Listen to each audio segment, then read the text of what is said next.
Hola, mi nombre es Clarena Ortiz, soy la contadora del Sindicato Único de Trabajadores de la Educación del Quindío, SUTEC. El día de hoy explicaremos la retención en la fuente sobre salarios y haremos un ejercicio práctico donde ustedes podrán entender fácilmente el tema.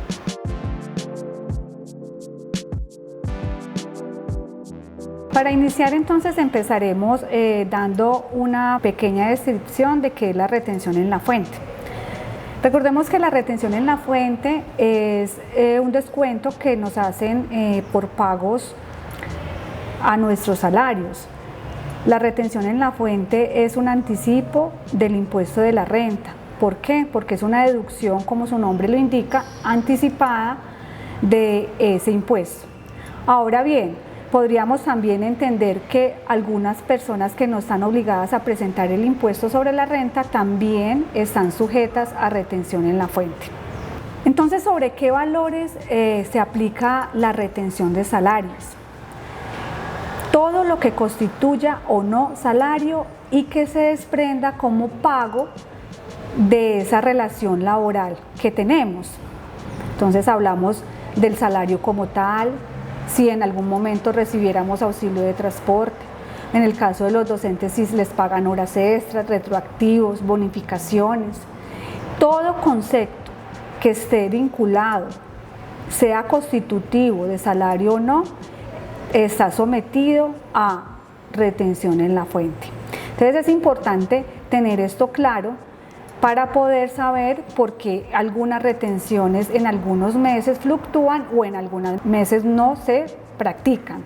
Como la retención en la fuente de salarios no se aplica como el resto de las retenciones sobre una misma base y con un porcentaje determinado, sino que se debe hacer una depuración para poder calcular la real base sobre la que tengo que aplicar la retención. Entonces, lo primero que hay que tomar son todos los ingresos, como les mencioné anteriormente, ya sean constitutivos o no. Y de eso, ¿qué puedo restar para poder hallar el valor sobre el cual debo aplicar la retención? Hay unos conceptos que encontramos en las normas tributarias que son rentas exentas, es decir, ingresos que no están gravados o que el gobierno los tiene como no gravados. Los que no son constitutivos de renta, es decir, que nunca van a ser gravados. Y en general, algunos conceptos que por ley nos permiten deducir de estos procedimientos. Entonces, ¿cuáles son las rentas exentas? En eso encontramos el auxilio de cesantías y los intereses sobre cesantías. Todos los docentes reciben ese tipo de pagos. Esas cesantías e intereses sobre cesantías tienen una parte no gravada. El 25% por regla general se constituye como no gravada. Entonces, una vez se quitan los descuentos de salud y pensión, ese valor se multiplica por el 25% y no está gravado.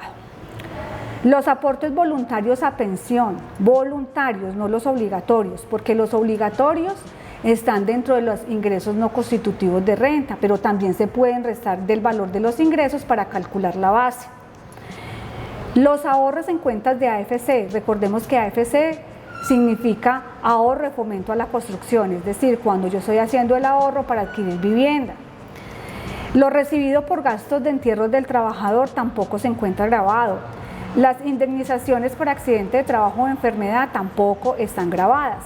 Igualmente, las indemnizaciones que recibo por lapsos de maternidad no están gravadas, es decir, esos ingresos los tendría que subir como ingresos para poder calcular mi base de retención, pero lo puedo restar en mis rentas exentas. Ahora, ¿cuál es el concepto de ingresos no constitutivos de renta para efectos de esa retención? Los aportes obligatorios a salud que a todos nos hacen, en este caso el empleado o el docente o el trabajador administrativo le descuentan el 4% de su salario. Los pagos por reembolso de gastos del trabajador por manutención, alojamiento y transporte, cuando a mí me reconocen contractualmente, ese tipo de gastos no están gravados con retención ni con renta. Los aportes obligatorios, es decir, no el voluntario, sino el obligatorio, el que constituye el 4% de descuento, también se lo puedo restar de mi base. Y los aportes del Fondo de Solidaridad Pensional. Recordemos que las personas que ganan más de 4 salarios mínimos comienzan a aportar al Fondo de Solidaridad Pensional en una tabla progresiva. La mayoría de docentes o los que están en ese rango de salarios aportan un 1% adicional de aporte de pensión, es decir, que en su descuento en nómina aparecerá 4% más 1, o sea, el equivalente al 5%. ¿Qué otras deducciones me permite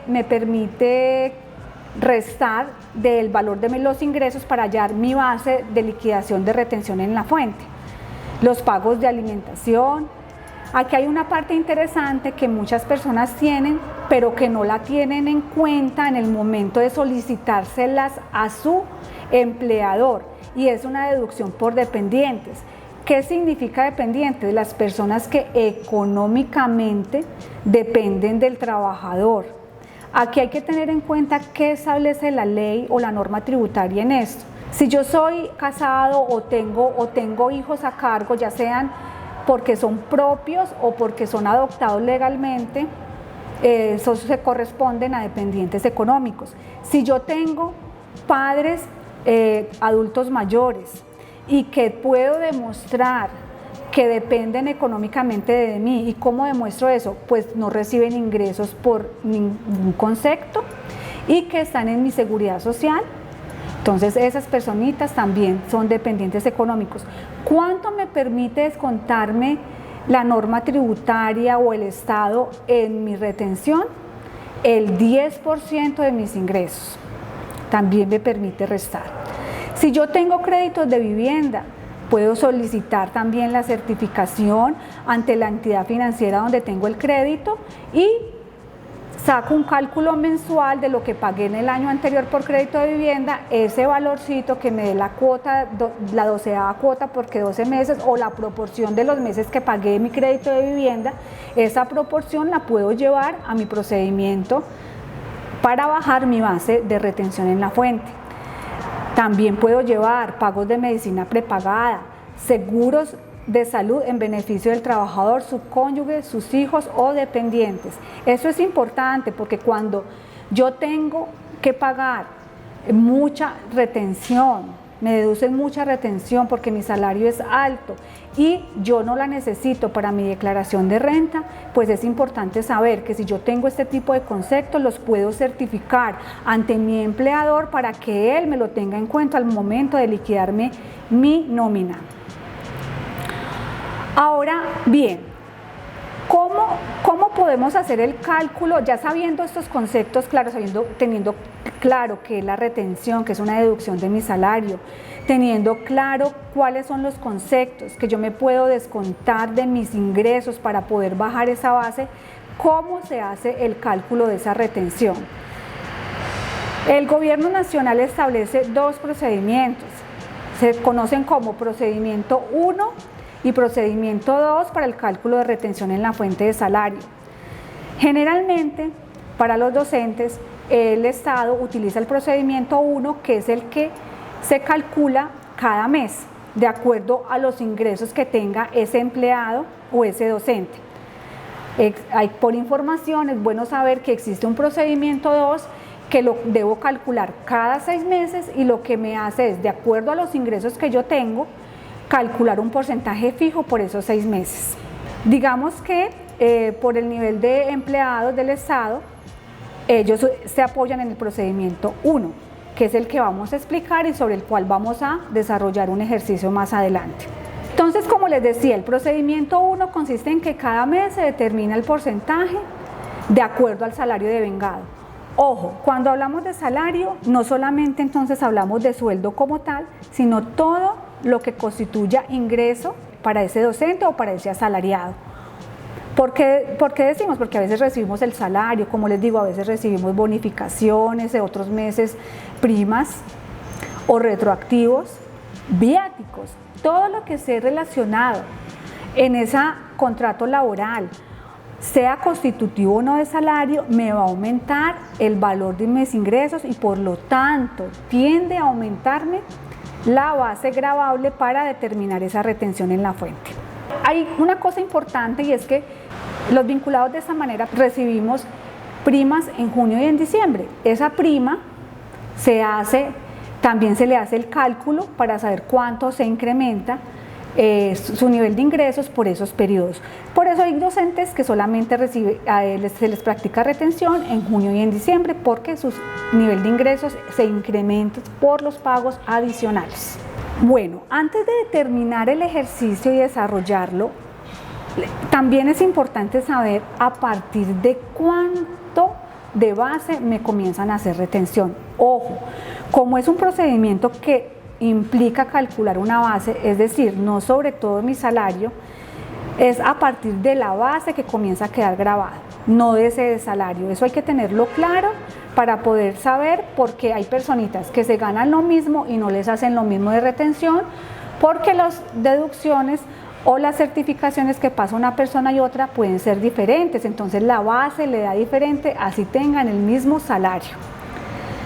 Entonces, luego de hacer la depuración, se calcula la base correspondiente y la tabla que se determina el gobierno cada año empieza en 95 VTs. ¿Qué son VTs? Son las unidades de valor tributario y todo lo que tiene que ver con impuestos se mide en VTs. Dice, a partir de 95 VTs, que corresponde a 3.230.340 para el año 2022, a partir de esa base, no de ese ingreso, sino de esa base, comienza a ser grabada con retención en la fuente, a través de un procedimiento que la tabla también indica. Entonces vamos a desarrollar un ejercicio donde tomamos un ejemplo general, por ejemplo, un docente contratado bajo el régimen del decreto 1278 del 2002, que esté ubicado en el grado 2DD, para el año 2022 recibirá un ingreso mensual de 6.058.523 pesos. Entonces, a continuación, vamos a ir al ejercicio para mirar cómo se comportaría ese salario, por ejemplo. Entonces aquí tenemos el liquidador de retención en la fuente, apoyándonos en el procedimiento 1, que seguramente es el que utilizan en las secretarías municipales y departamentales para poder calcular la retención en la fuente. El procedimiento, digamos que tiene unas limitaciones de acuerdo a las deducciones, pero ¿cuáles son los descuentos que tiene cualquier docente? Vamos a poner un ejemplo. Entonces, como les dije, un docente contratado bajo el decreto 1278 en categoría 2DD para el 2022 tendrá una asignación mensual de 6.058.523. Entonces aquí vamos a poner el pago mensual del salario.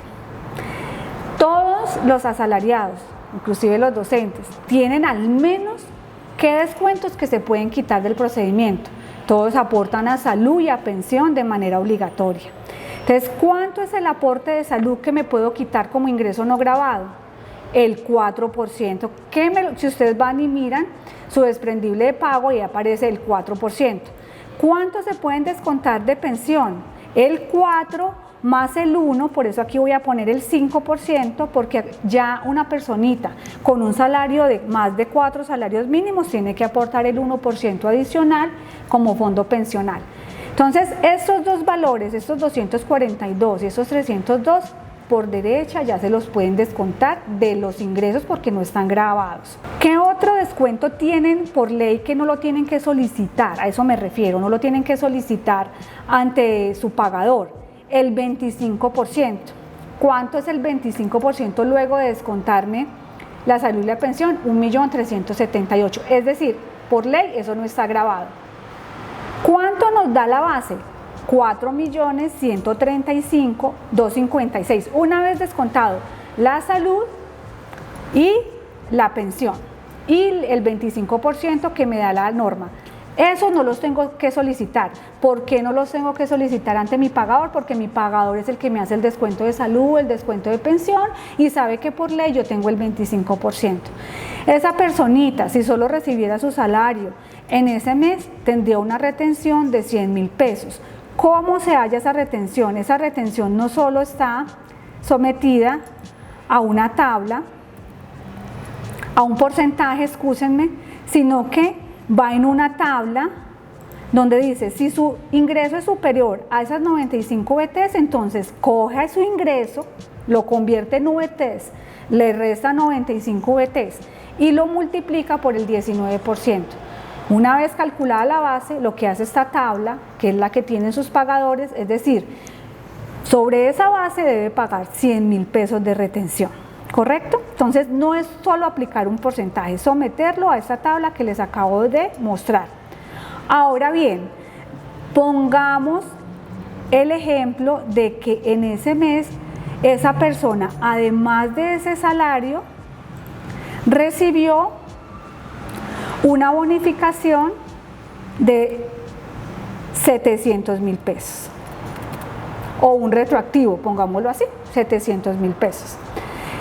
Eso le aumenta el ingreso, por lo tanto le aumenta la base, le aumenta los descuentos porque como eso es salarial también tiene que aportar sobre salud y pensión. Una vez aumenta ese valor, aumenta su base, fíjense cómo acá, que podemos ver reflejado, de 100.000 pesos pasó a 190.000 pesos la retención. ¿Por qué? Porque aumenta su ingreso, aumenta su base, sometida a retención en la fuente, y eso es lo que sucede de las variaciones de retenciones cuando recibimos retroactivos, cuando tenemos un ingreso adicional por demandas, cuando recibimos prima en diciembre, prima de Navidad, prima de vacaciones, todo eso constituye ingreso gravado. Entonces, por eso es que el valor de la retención se mueve. Bien, esperamos que con este ejercicio se hayan aclarado las dudas sobre los descuentos de retención en la fuente por salarios que se hacen en sus nóminas. Les recordamos que si tienen o aplican a otras deducciones como se explicó en el ejercicio, sean soportadas y llevadas a sus pagadores antes de finalizar el mes de febrero.